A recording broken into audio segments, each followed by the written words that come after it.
Ce statut, c'est celui de salarié en formation, avec une alternance de une semaine à l'école, 3 semaines en entreprise. 20% en anglais, ce qui signifie que la maîtrise de cette langue va être très importante, non seulement pour votre diplomation, bien sûr, mais également pouvoir suivre des cours tels que Cross-Cultural Management, mais vous êtes très habitué parce que vous vivez à l'étranger, vous avez eu des cours en anglais, vous avez vécu en anglais, donc tout ça doit être normal pour vous. Les objectifs de ce master, ils sont de vous préparer à l'exercice des missions de ressources humaines, dans leur totalité bien sûr, mais en prenant en compte toutes ces transformations qui font muter ces missions-là. C'est stratégique aujourd'hui, hein, la digitalisation. Dans l'avenir, je dirais, ce sera quelque chose d'acquis. On parle de technologie numérique, bien sûr, on parle d'intelligence artificielle, mais pas seulement. Il y a ces parties technologiques qui induisent de profonds changements, mais il y a aussi des nouvelles organisations de travail. Si vous voulez, il y a le fait de travailler chez soi, le fait d'employer des gens qui ne sont pas des salariés, mais qui sont des entrepreneurs, je dirais. Ben, tout ça fait que les collaborateurs dont vous aurez la charge, en tout cas leur gestion et leur management, eh bien, finalement, ne se gèrent pas, ne se managent pas, ne se lead pas de la même façon. On a des transformations culturelles profondes qui imposent donc aux futurs leaders que vous serez une agilité, une capacité d'analyse constante de l'environnement qui vont faire de vous des spécialistes, certes des missions pour lesquelles vous êtes payés et formés, hein, de recruter à développer les compétences, etc., mais à analyser des données via les big data, à utiliser les outils, à comprendre les nouvelles organisations et puis à être un peu un marketeur financier, analyste informatique dans les nouvelles missions, dans les missions traditionnelles et les nouvelles missions qui vous seront imparties. On parle dans ces missions-là traditionnelles de recruter, d'intégrer, de développer les compétences, hein, ce qu'on appelle la formation, de fidéliser les talents via les outils, l'image employeur, etc. Voilà quelles sont les missions des ressources humaines d'une façon globale. De façon technique, lorsqu'on sort de ce eh ben, on peut prétendre au fait d'être responsable de recrutement, responsable de formation, ou chargé de formation ou chargé de recrutement, d'être en charge des développements de la marque employeur ou d'être RH généraliste. Voilà les métiers de sortie qu'ont les alternants à la fin de leur master et ils se retrouvent dans des entreprises. Allez, 50% d'entre elles sont des entreprises de conseil de technologie, hein, c'est inscrit ici, hein, en haut de votre écran, et on les retrouve dans ce type d'entreprise ici. Alors ça va de GSK en pharmacie, à PSA pour l'automobile, Technip pour l'industrie pétrolière, Société Générale, Bred pour des entreprises de l'énergie, mais également nous avons des étudiants, enfin d'ex-étudiants, d'ex-alternants qui sont à l'OCDE ou chez Danone, Danone New York notamment, Engie à côté, à la Défense, ou GSK, pas très très loin, puisque c'est un groupe pharmaceutique qui est un petit peu partout, et la personne d'ailleurs qui est maintenant chez GSK au même titre que la personne qui est chez Coca-Cola, mais qui n'est pas en France, qui est l'ensemble de la mobilité des salariés de Coca-Cola, non polonais, non tchèques, etc., dans ces univers. Les salaires de sortie sont... c'est une étude qui a été faite sur les alternants. Et les alternants sortants, dans leur globalité, ont une rémunération moyenne de 40 200 euros par an, prime comprise. Ce qui fait que vous pouvez avoir un minimum, si on prend une échelle plus large, un minimum de 30 à 34 000 euros jusqu'à 42 000. Voilà, les pointes en RH sont celles-ci. Les cours que vous allez avoir, qui vont vous permettre d'acquérir ces compétences, elles sont, ces modules, ces cours et ces compétences sont multiples. Vous devez savoir recruter, vous devez savoir utiliser les outils, vous devez savoir négocier, vous devez savoir payer les gens, vous devez savoir analyser tous ces fonctionnements. Vous devez donc pour cela avoir des connaissances qui sont en 4e année, talent acquisition, savoir comment recruter, administrer des emplois, savoir comment les payer, quels outils utiliser. L'ingénierie de formation, c'est comment on monte une formation, comment on la décrypte, comment on la décide, qu'est-ce qu'il y a finalement dans l'objectif et dans les modalités. Le droit, ça vous suivra pendant 2 ans, bien sûr, du droit social lié au numérique, parce que les implications sont, vous en doutez bien, énormes. On parle de CNIL, on parle de respect des données, etc., etc. Vous pourrez le découvrir. Du marketing RH et des outils digitaux, ça c'est l'image employeur. On peut le lier plus précisément à un autre cours sur l'image employeur. La rémunération, la performance, c'est lié aussi à l'administration des emplois, mais là, c'est un petit peu plus financier.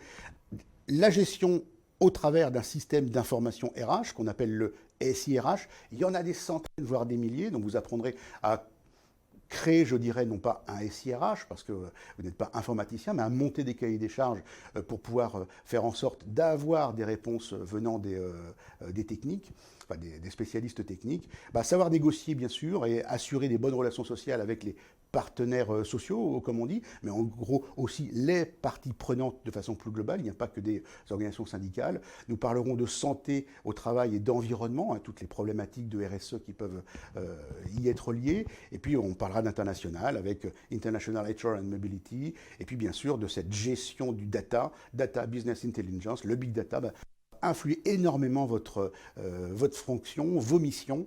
Et en tant que responsable, eh ben, vous devrez faire énormément attention à cette gestion et le prendre en compte parce qu'aujourd'hui, on parle par exemple, si je lis Talent Acquisition et Data Business Intelligence, on parle dans cette entreprise de recrutement prédictif. Donc ça va assez loin.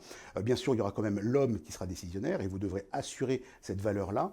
Dans Talent Acquisition ou Data, peu importe les outils, on peut préparer les prédictions, sélection via des outils, mais les décisions sont humaines.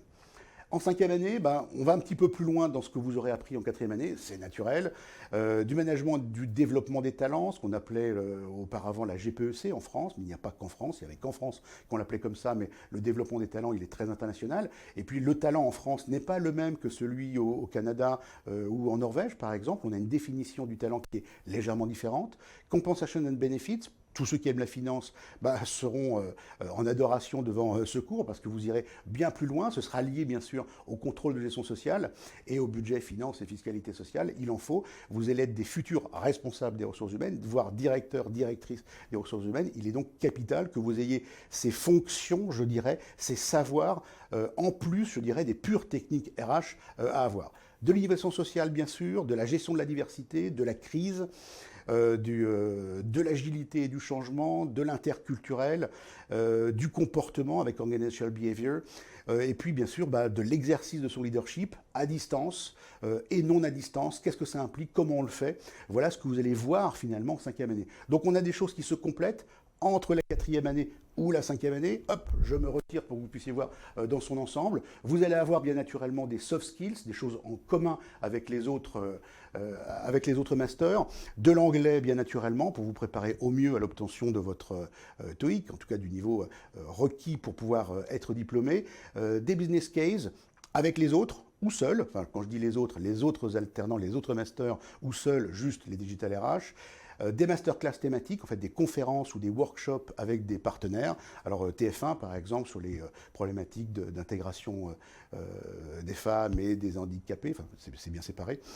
naturellement, ou encore de l'ubérisation de l'économie des RH avec Kerus, notre partenaire, de la gestion de carrière, parce qu'il faudra s'occuper de la vôtre aussi, on parlera dans tous ces cours ou dans la plupart de LinkedIn et autres systèmes qui aident la gestion de carrière que vous utilisez pour recruter, que vous utiliserez pour recruter, mais que vous utiliserez également pour vous vendre. Même si 75% d'entre vous trouverez votre premier job, votre premier contrat dans l'entreprise dans laquelle vous êtes en contrat. Et puis bien sûr de la méthodologie de recherche, c'est capital parce que ça vous préparera à la rédaction de votre mémoire de fin d'études. Voilà pour ce qui est des cours. Donc des cours, vous allez recruter, former, enfin apprendre à recruter, former, fidéliser, rémunérer, assurer le bon développement des gens en bonnes conditions de travail et puis développer durablement l'organisation. Tout ça en utilisant des outils, des techniques indispensables qui sont innovantes, évolutives, en évolution. Et ben, toutes ces techniques, vous allez certes les apprendre en cours, mais vous allez aussi les apprendre et puis utiliser votre savoir-faire et votre savoir-être en entreprise. Parce que finalement, les compétences que l'on acquiert lorsqu'on est ne sont pas juste données par l'école, mais c'est un mix entre l'école et l'entreprise. C'est pour ça qu'on parle d'alternance. Est-ce que les savoirs que vous allez apprendre, vous allez les répercuter en savoir en entreprise, une assurance d'avoir 2 ans d'expérience, ce qui fait que votre salaire de sortie est légèrement supérieur ou bien supérieur, hein, c'est à vous de le vendre aussi correctement, lors de votre premier contrat, tout simplement parce que vous vendez avec un diplôme et en plus 2 ans d'expérience. 10 clés à la transformation des missions RH que vous intégrerez pratiquement à tous les cours et à toutes vos fonctions au sein des entreprises. C'est la numérisation de certaines tâches administratives. Vous le verrez, ce sera quotidien dans votre gestion. J'étais hier au CIC, qui est une banque qui reçoit 2 de nos étudiants, enfin de nos alternants. Bien évidemment, une bonne partie des tâches aujourd'hui administratives sont faites via le numérique, et c'est fort heureux parce que ça permet de se concentrer sur des problématiques réellement humaines et managériales. Maîtriser l'intelligence artificielle, bien sûr, bien la connaître, gérer, et puis assurer bien sûr la protection, parce que vous en êtes les garants en termes de RH. Vous allez recevoir et vous allez connaître plein de choses sur les gens. Il ne s'agit pas de les diffuser, bien au contraire. Il faut bien les garder. Et notamment, la dernière en date, c'est le fait de récolter, que l'entreprise récolte l'impôt du salarié pour la reverser après à l'administration fiscale. Vous doutez bien que ça, c'est une donnée stratégique et intime. Des formes de communication nouvelles, une internationalisation constante des échanges, bien sûr, ce qui va de pair avec l'intégration d'un pluriculturalisme constant, surtout les entreprises internationales, bien sûr, et elles le sont de plus en plus. Même les PME travaillent avec l'international, ou au moins en Europe. Il y a des nouvelles de méthodes de travail qui sont induites avec ces changements culturels qu'il faut prendre en compte. On a de toute façon une mixité de collaborateurs, à la fois salariés et non salariés, mais ce sont des collaborateurs. Certes, socialement, fiscalement, ils n'ont pas la même teneur, la même gestion à avoir, mais quoi qu'il en soit, en matière de leadership, l'idée autour de projets, autour de missions, et ça, finalement, doit-on les distinguer? C'est une vraie question. En tout cas, savoir le faire, c'est une clé pour comprendre la transformation et pour bien agir. Bien sûr, il faut intégrer toutes les diversités, qu'elles soient culturelles, de genre, d'âge, de handicap, et tout ça tend vers une vraie innovation sociale. Et ça, c'est vrai que la France a beaucoup de règles, mais dans la pratique, c'est parfaitement discutable. Vous le verrez dans les conditions, je dirais, pan-européennes qui vous seront proposées. Bien sûr, on travaille en recherche et en intégration d'un bien-être au travail qui, lui, assure une performance des organisations. On parle de Chief Happiness Officer, par exemple. Est-ce un mythe, une réalité? Bon, on en reparlera. Et puis, bien sûr, en 10e clé, utiliser tous ces modes nouveaux de développement pour justement faire en sorte que les talents croissent au même rythme que l'organisation. Donc voilà les 10 clés de la transformation des missions RH aujourd'hui pour répondre à ces obligations-là de mission. Qui fait que derrière, vous pourrez être diplômé, employable et avec une bonne vie de futur DRH que vous devrez avoir.